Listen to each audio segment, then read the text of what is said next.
Hello, everyone. I'm Onyeche Tifase. I work with Siemens Energy. I head grid consulting. So what you see in the agenda on the website is my former role. So since October 1st, I'm heading grid consulting for Siemens Energy, and I'm here today to speak about what we do, what we offer for different stakeholders along the energy value chain.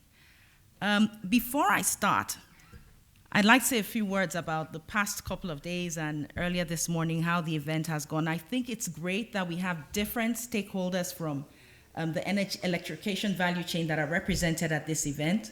Of course, it's a chance to see the perspective from other investors' viewpoints, the challenges, the opportunities, but I think what is also encouraging is that we're all sort of emphasizing the same aspects about success for the grid and also for the future energy systems.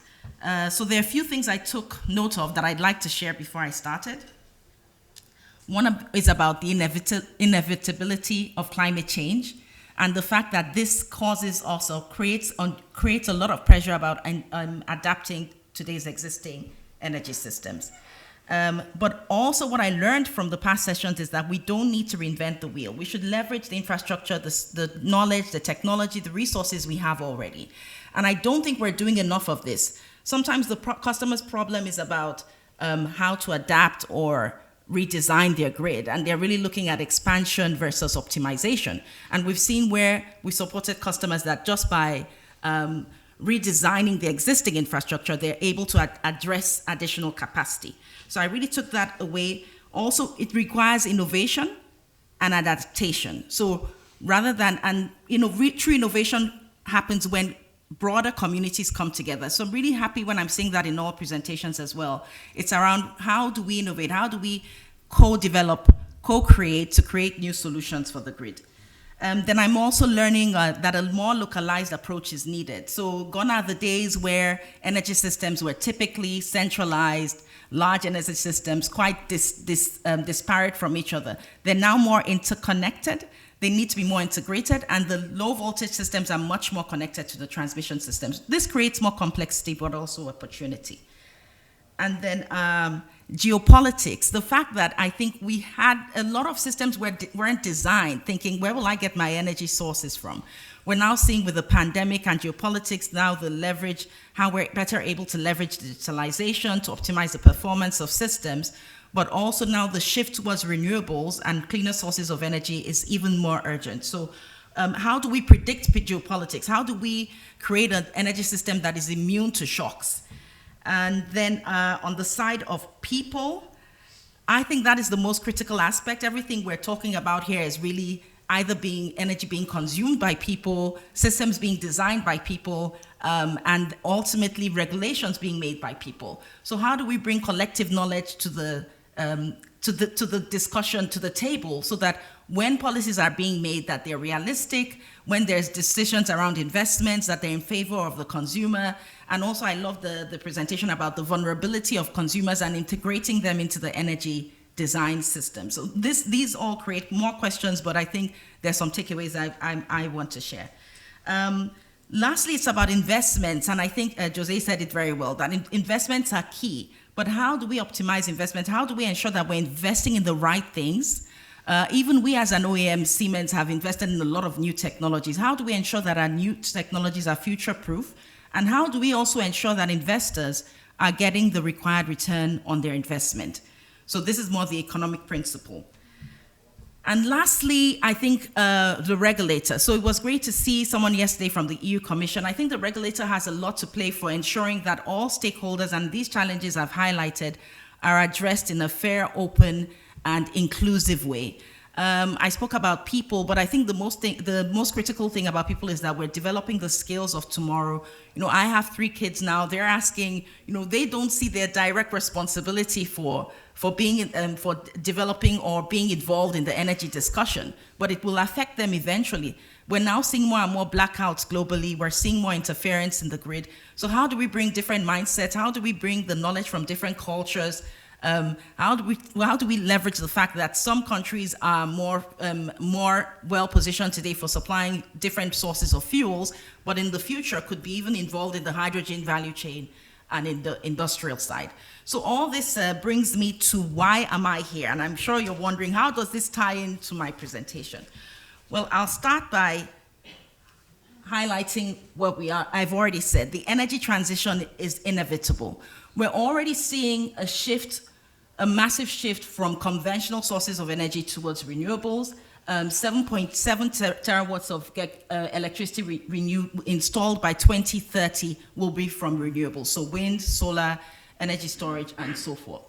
This creates a conundrum for those investors that today are left with conventional energy power plants, so gas-fired power plants, combined cycle, and coal-fired, etc. And the challenge then is, how do I decommission or optimize or rehabilitate my power plant to be more future fit? On the other side, we're also seeing renewables will meet 80% of global electricity demand until 2030. So what does this mean from an innovation standpoint? Where I think on the solar side, we're seeing more affordable solutions, but unless we can do the same with hydrogen, with wind, then there will be a limited scaling to meet this very realistic future demand. And all this needs to be enabled by a resilient, reliable grid. So today, the grid is dealing with a lot already. Many grid systems are stretched. They're dealing with more and more integration of renewables and lack the digital capabilities to be able to maintain the integrity of their networks. So this is creating a situation where all users along the value chain, the consumers, the investors, and OEMs are left with the challenge of, how do I create a grid of the future? And I like to summarize this as the energy trilemma. So for every challenge we've discussed about, and some of what I highlighted earlier can be encompassed in 3 different topics. It's either around sustainability, where the customers are trying to ensure that they're shifting towards a greener, more renewable energy landscape. Or it's on the other side around affordability. Again, what are the economics of my investment profile? How do I ensure that for every dollar I invest, I get a return and a profit? And of course, in the energy environment, this is even more challenging. There's a longer rate of return. And then reliability is about, how do I ensure that with all the interferences in my grid and with all the requirements from my end users, that I'm able to provide quality energy on time and as is paid for, as per my contracts. And what is really causing this dilemma, or this trilemma, is 4 different drivers. The first really is demand growth. Demand growth is inevitable. The world's population will more than double in less than a century. And we're seeing that with this demand, there's a growing demand for industrialization in developing countries and emerging countries, and energy demand growth is inevitable. We're also seeing the push for decarbonization. Many governments globally are now adapting their policies to ensure that new energy systems are renewable. And this is creating also difficulties for countries that are more, let's say, developing countries, where the typical energy power sources are from conventional sources of power. And this is because, of course, cash flows will only emanate for projects that are more in the renewable area. So ultimately, all investors are forced to think more renewable. And then decentralization is inevitable. We've heard that from different sources. With the complexity of the grid, it makes sense to become more local and have local solutions, either for industry or for residents and commercial users. And then the performance of the grid, again, will depend largely on digital solutions. So digitalization is also inevitable from the aspect of assets being interconnected and connectivity of the grid becoming a big priority. So that's where we are today. And this creates a need. It creates a need for change. So we see with these 3 major market trends, increasing renewables in-feed, decreasing fossil power generation, and increasing grid complexity, that the new grid requires higher resilience and automation, requires more need for grid stabilization, and the need for grid extension and interconnection. And today, that's what we already offer today in Siemens. So as Siemens Energy, we're present in 90 countries. We're very active along the energy value chain. We're providing solutions for reliable and affordable power transmission, generation, and we're also providing solutions for the hydrogen value chain. We also, we're proud to boast that 1 out of every 6 generation assets is a Siemens Energy asset. We're also number 1 in the transmission sector. So significant installed base of all operators, TSOs, is Siemens Energy equipment. And over 50% of our decarbonized portfolio today is already out there in the market. So we are innovating, and our target is by 2030 to be 100% decarbonized. So in consideration of all these challenges, what we offer within Siemens Energy is not just physical assets and solutions, but also concepts for how to address the energy challenge of tomorrow. We have, due to our OEM experience, we have a large team of experts and professionals that work with different stakeholders to design, analyze, and understand the challenges of tomorrow and propose solutions that are best fit. So with our product know-how across the energy value chain, we're able to design solutions for grid access, grid integration, for high voltage DC connections in the renewable space. We have a very diverse team that understand the global trends because they're present globally. We also have a good understanding of how new renewable solutions will interact with the grid, because we ourselves are producers of hydrogen solutions. And we have vast experience across the grid in AC interconnection, transmission studies, and so forth. So with these capabilities, we're working with different stakeholders today to help them design their systems to understand how they can expand into the new, more renewable space and how they can integrate more diverse technologies to optimize their performance.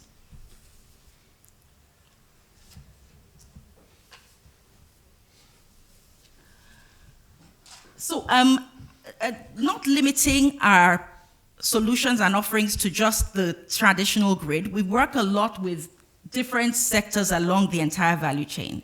Number one being the governments. I've spoken about the regulators. I think governments are still the most critical owners or stakeholders across this value chain, because they decide where, what, and how their energy systems will be developed. And today we're supporting them with a variety of use cases. So with transmission grid planning, also with distribution grid planning, looking at the design of their HVDC systems and their flexible AC transmission systems. We're also supporting power generation users with grid integration. How do I integrate a gas turbine into a grid so to ensure that there's limited frequency and harmonics? The same solutions we're offering to industrials that are now transitioning into a more electrified environment. And they're considering how can I leverage access available renewable energy to create a more decarbonized footprint. We're also supporting most largely TSOs and also renewable energy developers. We deliver digitalization strategies, transmission grid planning, HVDC facts design and performance assessment, grid access and grid compliance, renewable and storage integration, and industrial electrification to users, solutions to all these users. And what's behind that is, again, the capacity of our team, our understanding of the technology and how it operates in the grid, and also the tolerances of what is possible within these energy systems. So we also work closely with the regulators to design and specify the networks. And how does this happen?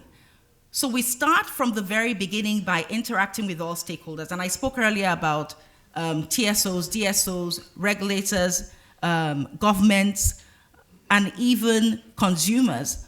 We work with them. Also, we work with technology partners. So even those who are responsible for designing new systems and supporting organizations, we work with them to really understand the current state of the system. So our goal there is really to define a solid base system or baseline for power development. Our activities there around data collection will go into the grid itself, we'll go into the energy infrastructure and systems to really collect data. And I think data is such a powerful tool we're not leveraging enough of. We already have enough data as an OEM, but we're working with our partners to collect data, to analyze it, to understand the weak points, the points of improvement, also the opportunities to scale. We take this data and we work with them to develop roadmaps and long-term solutions for how to strategize around the energy challenge. There, it's about also integrating other stakeholders, for example, investors and financiers, to understand, to be able to key into the business cases that we develop jointly. So ultimately there, it's about objective prioritization, so ensuring that the right solution is tested across various scenarios, and then the optimal opportunity selected. It's about correlation modeling, so we have different software systems we use to simulate the performance of an energy infrastructure to be able to choose the ideal solution. And stakeholder alignment. There we're involved in speaking with our partners' own stakeholders. So we don't limit it just to working with our customers. We work very closely with all stakeholders to test and to validate our findings. We then take that into different scenario planning, so demand and supply scenarios. And here what's critical is that we're able to test our solutions versus different KPIs. I spoke about the geopolitical environment earlier, so even looking at that from an external viewpoint, what are the typical risks for developing a grid or investing in new technologies? What are the opportunities around getting a return on investment, the payment, prepayment models, and so forth? And there we're able to define different scenarios for the customer and help them select the ideal one. What's also important is that, again, we're able to leverage our know-how of the grid. We're able to use systems or software systems that the customer can continue to build and model their own infrastructure around and optimize their scenarios. This takes us to power system design and implementation roadmap, and we're also capable of working with the customer during the project execution to realize the benefits of their network planning. I'll give a few examples of what we've done with different types of customers in the grid. To date, we've worked mainly in the grid area. In the future, we plan to also work with industrials because they also are key stakeholder industrial electrification phase. But I'll focus more on what we've done also from a system-wide planning for countries.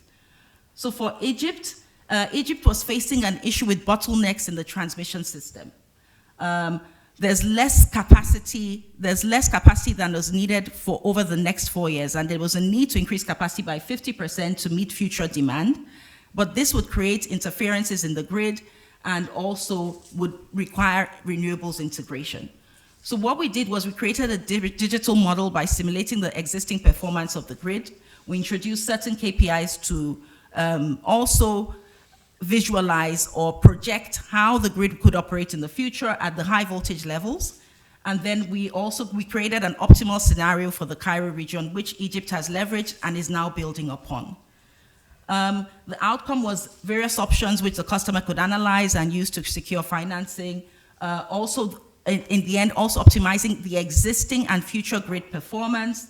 And in the end, we created a lifelong partnership with that customer, because we're also engaging with their own stakeholders along the value chain. We did the same in Iraq. So in Iraq as well, there was a limitation with power generation. Demand was exceeding generation, and there was a shortfall of electricity leading to daily blackouts. The government wanted to expand the networks despite the dynamic geopolitical environment. And we saw that there was major bottlenecks in the transmission system which were limiting expansion of generation capacity. So our work was working with the government to create a digital model of the HV transmission system, really understanding where are the weak points in the grid, where do we need to invest in to resolve those weak points, what are the required reinforcements, so what are the required extension of existing transmission capacity. And then ultimately, we were able to select an ideal model for expansion of the transmission system. The outcome was a comprehensive plan, which the government is still leveraging today. There's also transition to a more cleaner and renewable-ready transmission infrastructure. And there was a lot of knowledge transfer to the Ministry of Energy team. And that's another thing, is about developing the capacity of our stakeholders as we're doing this, not just with the models, but also with the knowledge we have. Thirdly, the London Array Wind Farm project. It's a 630 megawatt wind farm project in London. At the time the wind farm was being built, we were approached to carry out harmonic analysis. So there were background harmonic amplifications due to the HVA cables. Then we needed to design also a StatCom solution to address these issues. And we created a detailed frequency domain model for the wind farm. We assessed the background amplification and AC filter requirements, and we coordinated all these specifications with the customer to design a new grid code. So we worked also closely with the regulator in this instance to understand the grid code, adapt the existing grid code to be future fit for this system, and today the wind farm is working. Lastly, the Bor 3 wind HVDC project, which is a HVC project connecting offshore wind farms in the North Sea to Germany, was also one of our key projects as grid consulting. There was delayed access to the 380 kV transmission system. So the issue there was, how do we connect to a very weak 220 kV system as a bridge? And despite the dynamic risk and of subsynchronous transient interference oscillations. There we designed and simulated different digital models to reflect the AC system. We retuned the HVDC controls, so they're also redesigning the HVDC technology so it's able to work within the grid system. In this instance, that required us working with our own HVDC production team to be able to ensure that our findings are incorporated into the development of the technology. In the end, this led to significant risks of us addressing the project delays and creating a more stable operation of the HVDC converter system and more reassurance for the generation plant. So thank you for your attention.